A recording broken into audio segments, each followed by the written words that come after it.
नमस्कार। News point में आज मैं कादम्बिनी शर्मा हूं आपके साथ। बड़ी खबर आई है आज सूत्रों के हवाले से। लैंड बिल पर केंद्र सरकार ने कदम वापस खींच लिए हैं। 2013 के यूपीए के कानून में जो अमेंडमेंट लाए गए थे उसके कारण land acquisition second amendment bill 2015 Rajya Sabha में पास नहीं हो रहा था। न सिर्फ विपक्ष और किसान संगठन बल्कि खुद बीजेपी के कई नेता इन बदलावों के खिलाफ थे। जो 9 बड़े संशोधन थे उनमें 6 वापस लिए जा रहे हैं, बाकी 3 पर कल चर्चा होगी। फिलहाल सरकार ने बिल पर जमीन मालिकों की मंजूरी खत्म करने का प्रस्ताव वापस ले लिया है। सामाजिक प्रभाव का आकलन भी अब बरकरार रहेगा। औद्योगिक गलियारा भी खत्म करने की बात है। यही नहीं, अफसरों पर कार्रवाई का हक भी स्थानीय लोगों को रहेगा। ये एक तरह से केंद्र सरकार की बड़ी हार है, मगर उसने राज्यों को कानून बनाने का अधिकार दे दिया है। इससे किसान संगठनों ने राहत की सांस ली है, लेकिन कुछ सवाल हैं जो बाकी हैं। आज की एक और बड़ी खबर है कि लोकसभा से 25 कांग्रेस सांसदों का निलंबन हो गया।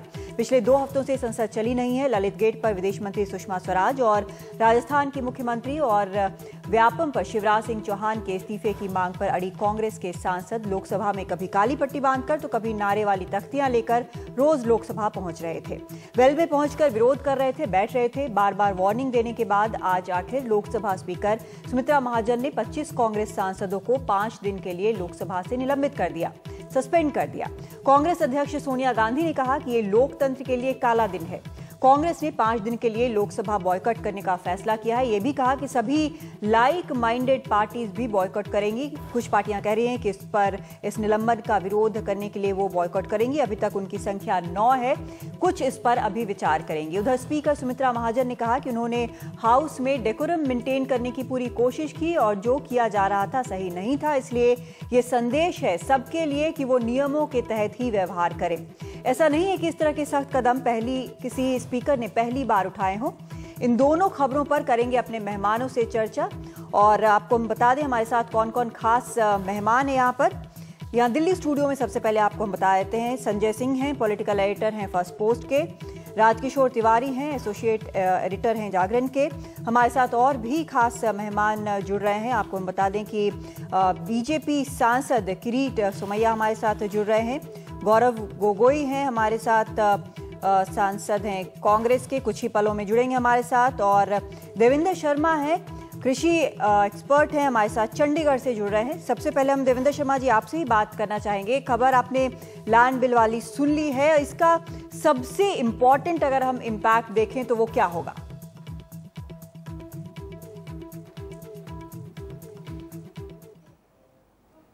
कि इसका सबसे बड़ा जो इम्पैक्ट लैंड बिल का है वो ये है कि जो हम किसानों को एक नुकसान करने जा रहे थे, यानी जो जबरन जमीन का एक उनसे एक्वायर की जाने की प्रोसेस थी, और ये एक तरह का जिसको कहते हैं कि इनकम ट्रांसफर था from rural to the urban areas, क्योंकि अगर कॉर्पोरेट लेते हैं वो प्रोसेस जो है वो रुकेगा।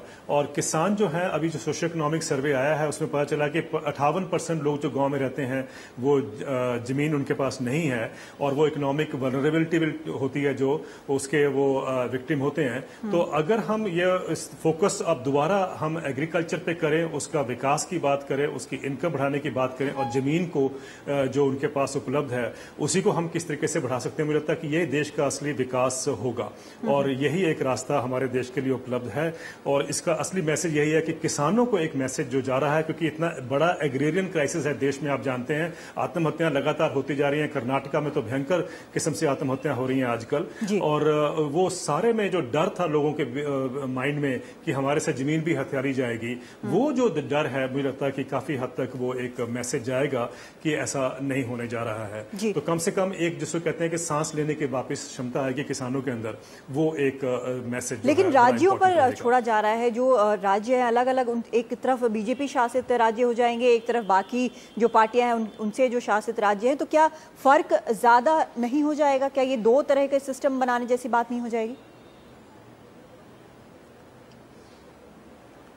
ये आपने बिल्कुल ठीक कहा। ये बहुत चिंताजनक विषय है कि ये सरकार डेलिबरेटली क्यों कर रही है, क्योंकि सरकार की जो मंशा है वो ये है कि भाई एक इंप्रेशन जो सरकार के अंदर है कि भाई डेवलपमेंट रुकती है, विकास रुकता है। लेकिन ये हमें समझ नहीं आया ऐसा क्यों है, क्योंकि 2013 का बिल तो कहीं इंप्लीमेंट ही नहीं हुआ। विकास तो तब रुकेगा अगर आप इंप्लीमेंट करके उसको एक बार देखें। तो ये एक जो कॉर्पोरेट का एक लॉबिंग रही है कि ये विकास रुकेगा, उसके माध्यम से ये कहा जा रहा है। लेकिन ये जो स्टेट्स को दिया जा रहा है, एक जो ऑप्शन दिया जा रहा है कि आप अपनी मर्जी से अपने लॉ को लेके आएंगे, उसमें दो चीजें हैं, दो कैविएट हैं। एक तो यह है कि भाई स्टेट्स भी जो है वो सेंटर के लॉ के ही अनुकूल जो अपने उसको बनाएंगे। लेकिन अगर इसमें डेलिबरेटली एक ऑप्शन रखा जाता है तो शायद वो कॉन्स्टिट्यूशनली भी कई लोगों ने कहा है कि उसको चैलेंज किया जा सकता है। हाँ। एक तो ये बात है। दूसरी बात ये है कि ये क्यों हम कर रहे हैं समझ नहीं आता, क्योंकि जैसे पंजाब स्टेट है, पंजाब एक ऐसी स्टेट है जिसने कहा था कि हम सोशल इंपैक्टमेंट और दोनों कॉन्सेंट दोनों चीजें होनी चाहिए। लेकिन बहुत से बीजेपी की जो स्टेट्स हैं वो ये नहीं चाहेंगे। लेकिन जब सरकार खुद ये वापस लेके 2013 का बिल लेके आएगी तो मुझे लगता नहीं कि वो स्टेट्स जो हैं सरकार के जो सेंटर से अलग अपना एक नया बिल बना पाएंगे। लेकिन आपने बिल्कुल ठीक कहा,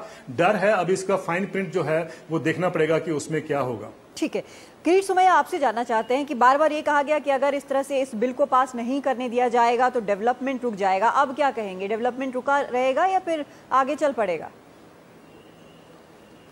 तो पहली बात तो यह है कि एक दोनों सदनों की मिलकर संयुक्त समिति बनी है। सभी पार्टियों ने अपने उचित सदस्यों को उसमें रखा है। ठीक है। वह समिति अभी विभिन्न मुद्दों के ऊपर चर्चा कर रही है। कुछ सदस्यों को यह लगने लगा है कि भैया हम राज्यों के ऊपर यह जिम्मेदारी डालें, क्योंकि राज्य में विभिन्न मत आ रहे हैं। अब हमारी एक फेडरल सिस्टम है विशेष प्रकार की, तो हम राज्यों को भी अपनी जिम्मेदारी का एहसास है। अब राज्य में भी अपने पास, हम बोलते थे ना, बीच में शब्द था ना बीमारू राज्य। बीमारू राज्य का मीनिंग क्या, ये थोड़ा था कि उस स्टेट का अवमान करना। लेकिन अलग अलग राज्यों की प्रगति अलग अलग स्तर पर है, तो हर एक स्टेट की अपनी प्रायोरिटी अलग है। और यह देखकर अगर वह समिति इस प्रकार की सहमति बनाती है, अब तो चर्चा हो रही है, विभिन्न सदस्यों ने अपने अभिप्राय दिए, उस आधार पर 4 दिन के आज एक्सटेंशन मांगा गया लोकसभा में जी। जो अध्यक्ष जी ने, स्पीकर महोदया ने दिया है। मुझे लगता है अगले सप्ताह में ये बिल ड्राफ्ट बनकर हमारे सामने आ जाएगा। यानी इसका मैं क्या मतलब लगाऊं कि पहले जो अमेंडमेंट लाए गए थे वो बिना किसी चर्चा के, बिना कुछ सोचे समझे ऐसे ही लाद दिए गए थे? ऐसा है कि हिंदुस्तान एक प्रगतिशील देश है। अनेक बार हमने अनेक कानून में अमेंडमेंट किया है। हाँ। तो उसका हम अगर इतना सिंप्लीफाई अर्थ करें, क्या उस समय के लोगों को अक्ल नहीं थी? तो आई थिंक कि इट विल बी इनजस्टिस। आज एक कदम आगे बढ़कर उसी विषय को हम और एक कदम आगे ले जा रहे हैं कि हमारे देश में जो डेवलपमेंट है विभिन्न राज्यों में अलग अलग स्तर पर है। हम ही कहते हैं ना, अनेक कानून में हम बात करते हैं कि कुछ राज्यों में औद्योगिक विकास अधिक हुआ है, तो कुछ राज्य खेती के ऊपर ज्यादा निर्भर है। नहीं, ये तो सारी बातें सर, ये सारी बातें उस वक्त भी मौजूद थी। नहीं, उस वक्त भी मौजूद थी जब अमेंडमेंट लाए गए थे, उस समय भी चर्चा हुई होगी। उसके बाद आप लोग लगातार कहते रहे कि अगर ये अमेंडमेंट के सहित ये पास नहीं हुआ तो डेवलपमेंट रुक जाएगा, कुछ नहीं हो पाएगा और सारी चीजें वहीं की वहीं खड़ी हो जाएंगी। लेकिन आज उसी चीज से आप आगे बढ़ने की बात कर रहे हैं, तो निश्चित तौर पर सवाल उठता है कि आखिर उस समय क्या समझकर ऐसा लाया गया था और अब क्या समझकर कदम वापस खींचे जा रहे हैं? आपको भी जानते हैं, इस विषय पर हम 6 महीने से चर्चा कर रहे हैं कि 2013 के पश्चात अनेक राज्यों ने, और उस राज्य में वापस मैं इसको पॉलिटिकल स्वरूप नहीं देना चाहता हूं, कांग्रेस बीजेपी इस प्रकार से भेदभाव नहीं कर, अनेक राज्यों ने इसमें विभिन्न अपनी राय दी। इसके पश्चात ये जो लैंड कमिटी जो बनी है, सिलेक्ट कमिटी, उनके सामने भी राज्यों ने विभिन्न राय दी, ये आप भी जानती हो। तो जब स्टेट अपना ओपिनियन देता है तो उस स्टेट के ओपिनियन को रिस्पेक्ट देना, मुझे लगता है हम उस बिल को अधिक सुदृढ़ बना रहे हैं। ठीक है, बिल्कुल सुदृढ़ बना रहे हैं, लेकिन ये भी फैक्टर है ना कि पास नहीं करा पा रहे हैं। अब सब मिलकर सहमति बनेगी। हम संसदीय लोकशाही में विश्वास रखते हैं। हमने सिलेक्ट कमेटी बनाई है, उस कमेटी का जो रिपोर्ट आएगा वो संसद चर्चा करके मंजूर करेगी। ठीक है, चलिए गौरव गोगोई भी हमारे साथ इस वक्त जुड़े हुए हैं। गौरव, लैंड बिल पर जिस तरह से एक बार फिर से कदम पीछे खींच ले गए, अब कह रहे हैं कि समिति बनी हुई है, उसमें जानकार लोग हैं और वो उन्होंने जो बताया उसको लेकर फिर रिकंसिडर हो रहा है। आपको लगता है कि ये समिति के जानकार लोगों के जो राय है, अलग अलग राज्यों की राय है, वो रिकंसिडरेशन है या जिस तरह से पास नहीं हो पा रहा है बिल वो रिकंसिडरेशन है? देखिए, इसमें बहुत सारी चीजें हैं, लेकिन इस वक्त मुझे लगता है कि अभी तक किसानों की सबसे पहले जीत हुई है, क्योंकि अनुमति और सामाजिक प्रभाव का आकलन के बिना भूमि अधिग्रहण करना एकदम उचित नहीं है। ये कांग्रेस का बहुत समय से इसकी नीति थी। इसके बावजूद भी सत्ता पक्ष ने बहुत बार ऑर्डिनेंस लाके एक ऐसा भूमि अधिग्रहण ऑर्डिनेंस उन्होंने वो 2 या 3 बार वो लाए जिसमें ये 2 मूल दाएं और बाएं हाथ नहीं थे। लेकिन अब मुझे लगता है क्योंकि बिहार का चुनाव आ रहा है, सूट बूट की सरकार का एक छप्पा लग चुका है इस सरकार पे, तो ये सरकार अब अपने उद्योगपति दोस्तों से थोड़ा दूर और अपने किसान वोट की तरफ नजर रखते हुए वो किसानों के हित के बारे में दोबारा सोच रहे हैं। इसका हम स्वागत करते हैं क्योंकि किसान हमारे देश की भविष्य है। मेक इन इंडिया किसानों से शुरुआत करती है और आने वाले दिन में सत्ता पक्ष के ऊपर है।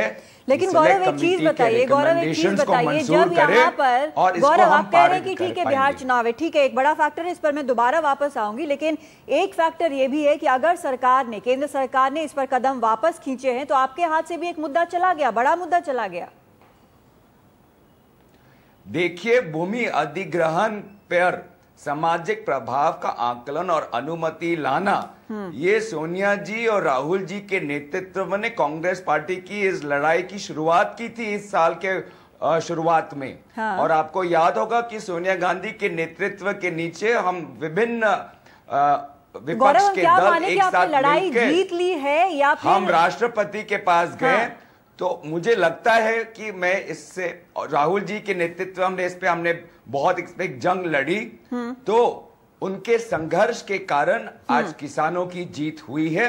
चलिए ठीक है, किसानों के हित में ये परिवर्तन आया है, किसानों के हित में दोबारा ये सरकार सोच रही है, लेकिन सिर्फ सोनिया जी और राहुल गांधी जी के संघर्ष के बाद। ठीक है संजय जी, ये जानना चाहते हैं, 2 पॉइंट्स यहाँ पर हैं। एक तो बिहार चुनाव, जिस पर मैं किरीट सोमैया के पास आऊंगी आप दोनों की राय लेने के बाद। बिहार चुनाव एक बड़ा फैक्टर इस मामले में हो सकता है।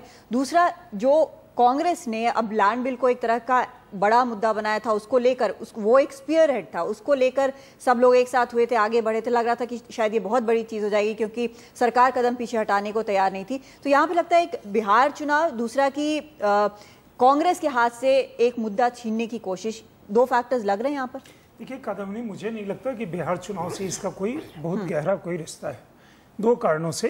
एक तो कि बिहार में लैंड एक्विजिशन कोई बड़ा इशू था ही नहीं, कभी भी नहीं था, कोई बड़े स्केल पे वहां लैंड एक्वायर नहीं हुआ, और लोगों के पास लैंड होल्डिंग भी ज्यादातर करके इतनी बड़ी नहीं है जैसा कि बाकी बगल के प्रदेश में, यूपी में हो या बाकी जगहों में हो। और उनको शायद इतने पैसे भी मिलते, अगर 4 गुना दाम भी मिलता, तो मेरे ख्याल में इस समय में बिहार में कोई पॉलिटिकल इशू लैंड बिल का नहीं है। जहां तक इस समय संशोधन वापस लेने का है, तो मेरे ख्याल से बीजेपी जब पहली बार ऑर्डिनेंस लेकर के आई थी, पहला मूव उन्होंने सही किया था कि राज्य के चीफ मिनिस्टर्स के साथ संपर्क करना। ऑर्डिनेंस लेकर के आना वो एक गलत मूव था, स्ट्रेटेजिक मिस्टेक थी। उन्होंने पहले पब्लिक ओपिनियन बनाए नहीं, वहां से लेकर के अगर मोमेंटम आगे जाते, वो जो परसेप्शन की लड़ाई उसके बाद हुई, उसमें निश्चित रूप से कांग्रेस 1 अप थी और बीजेपी उसके बाद वो माहौल नहीं तैयार करवा पाई। 2 बार वो बिल लोकसभा से पास हुआ, राज्यसभा में अटका पड़ा है। इस समय ज्वाइंट कमेटी बैठी हुई है, उसकी रिपोर्ट नहीं आई है। देखिए इसमें 2 चीज हुई, बीच में प्रधानमंत्री ने भी एक बैठक करी बाकी मुख्यमंत्रियों की। एक जो है land bill as it is state subject है, एक विचार ये था। दूसरा है कि जब आप स्टेट को वो अधिकार दे देते हैं कि आप अपना लैंड बिल बना सकते हैं और हम यहाँ किसी तरह का सिर्फ एक मॉडल बिल बना करके छोड़ देंगे, इसमें अगर बीजेपी के राज्य जो हैं, देखिए बीजेपी के लिए ये बहुत इंपॉर्टेंट है कि लैंड बिल किसी भी फॉर्म में कम से कम कुछ स्टेट में इंप्लीमेंट हो, ताकि वो जो बहुत सारा प्रोमिसेस किया हुआ है उसको अपने ढंग से जहां तक संभव हो वो कर पाए। अगर ये नहीं करते तो काफी बड़ी चूक होगी। तो पूरा अगर नहीं निकलता है शरीर, तो कम से कम कुछ पोर्शन में कर करके निकालो, बाद में फिर होगा तो किसी और तरह का अमेंडमेंट ले करके आ सकते हैं। इस समय में हमारे ख्याल में सरकार की सोच ये है कि चलो अगर ये 2 कदम पीछे हटना हो तो वो कहेंगे कि सरकार एक डायनेमिक प्रक्रिया में है कि लोगों का अगर मत भिन्नता होती है इस तरह की, किरीट सुमैया वो चीज एक्सेप्ट कर रहे हैं कि एक मत भिन्नता है, हमारे अंदर भी वो दबाव है, विपक्ष का काफी दबाव है, तो चलिए अगर कांग्रेस एक डिबेटिंग पॉइंट स्कोर करती है तो कोई बात नहीं, हम उस पर पीछे हटके कम से कम कुछ पोर्शन को निकाल लें।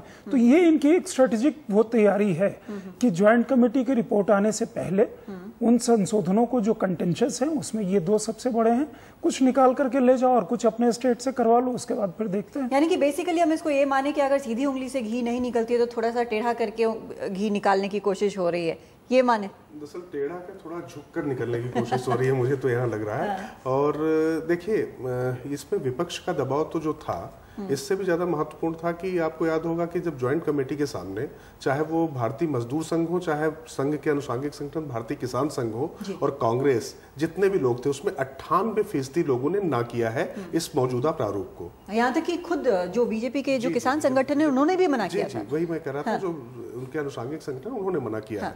तो अब जब चौतरफा जो बात परसेप्शन की लड़ाई वाली बात संजय जी कह रहे हैं, बिल्कुल सही बात है, धारणा की इस लड़ाई में ये जीते, क्योंकि हारे सॉरी।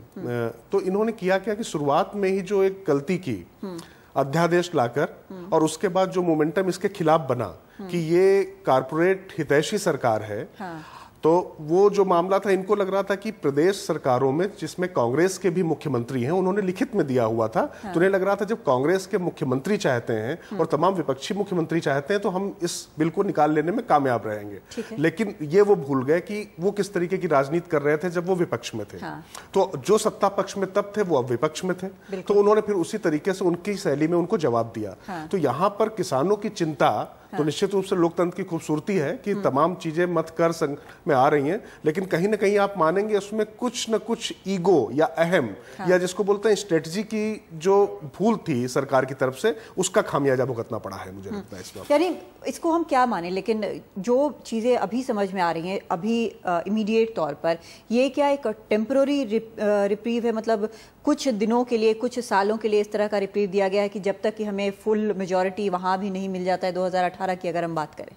सोच सकते हैं सर, वो सोच सकते हैं, और मतलब ये सोच होगी, लेकिन मुझे लगता है कि इसमें राज्यों के लिए विंडो जरूर दी जा रही है। जो बात लगातार हम लोग के सामने आ रही है, राज्यों को ये अधिकार होगा, पहले भी था, जो 2013 का बिल था ऐसा नहीं था कि उसको पूरी तरीके से लागू करना था, उसमें भी राज्यों को उनके हक दिए गए थे, लेकिन इसमें थोड़ा सा ज्यादा विंडो दिए जाने की गुंजाइश है, जिससे आसानी से भूमि अधिग्रहण कम से कम राज्य जो चाहते हैं वो कर सके। तो वो देखने वाली बात होगी किस तरीके से पारित हो पाता है वहां पर संसद। ठीक है, ये एक बड़ा कदम है और किरीट सुमैया लगातार हमारे साथ बने हुए हैं, गौरव भी हमारे साथ बने हुए हैं। गौरव, जब ये एक कदम इस पर लैंड बिल पर वापस ले लिया है तो हम ये माने कि जीएसटी पे आप लोग एक कदम आगे बढ़ेंगे? देखिए, दूसरे विषय पे रणनीति अभी क्या होगी हमारे दल की, उसके बारे में मैं बता नहीं सकता, लेकिन साफ तौर पे जीएसटी पे हमने और अन्य राजनीतिक दलों ने अपनी सिफारिश सत्ता पक्ष को दे चुके हैं। अरुण जेटली जी ने सोचा कि फेसबुक के द्वारा सिर्फ वो कांग्रेस के पॉइंट्स का रिबटल देंगे, लेकिन अन्य राजनीतिक दलों का भी जो सिफारिश है उस पे उनकी क्या टिप्पणी है उस पे उन्होंने कुछ कहा नहीं है। लेकिन भूमि अधिग्रहण पर अगर मैं दोबारा आऊं तो यहाँ पे देखा जा रहा है कि बीजेपी यू टर्न में माहिर है। पहले 2013 के सपोर्ट में आए, उसके बाद 2013 के विपक्ष में गए, फिर 3 बार ऑर्डिनेंस लेके आए और अब जेपीसी में सिलेक्ट कमेटी में दोबारा 2013 के अनुसार कुछ वो परिवर्तन ला रहे हैं। तो मुझे लगता है कि बीजेपी को ये सीख बहुत पहले मिल जानी चाहिए कि अगर सरकार चलानी है तो विपक्ष को साथ में लेकर, जनता को विश्वास में लेकर, और जितने भी किसान संगठन हैं जिसके आधार पे वो आज सत्ता पक्ष में आए हैं उनको नजरअंदाज नहीं करना चाहिए। तो मुझे लगता है कि आज बीजेपी के सरकार के लिए ये एक महत्वपूर्ण दिन है। मैं चाहूंगा कि वो इससे सीख लें और अन्य विषयों पे भी वो विपक्ष के साथ वो विचार विमर्श के द्वारा अन्य कौन से विषयों पर गौरव, अन्य कौन से विषयों पर? देखिए, मोदी गेट, व्यापम, राजस्थान के मुख्यमंत्री, उस पे भी एक विचार विमर्श करके बीजेपी सरकार ये एक निर्णय ले कि वो किस प्रकार की नैतिक जिम्मेदारी लेना चाहेंगे। लेकिन आज राजनाथ सिंह जी के स्टेटमेंट के अनुसार ऐसा लगा कि उनको अपनी कोई भूल दिखती नहीं है। सुषमा स्वराज जी ने स्टेटमेंट दिया कि उन्होंने मदद नहीं की, लेकिन उनके ही ट्विटर में लिखा है कि मानवता के अधिकार पे उन्होंने ललित मोदी की सहायता की और ब्रिटिश सरकार को चिट्ठी लिखी। तो क्या वो ट्वीट किसी और ने लिखा या आज जो वो कह रही हैं क्या वो उस ट्वीट के बारे में भूल चुकी हैं? तो जब तक बीजेपी सरकार नैतिक जिम्मेदारी नहीं लेगी तो हम सिर्फ खाली विचार विमर्श के द्वारा हम इसका कोई प्रभाव नहीं ला पाएंगे।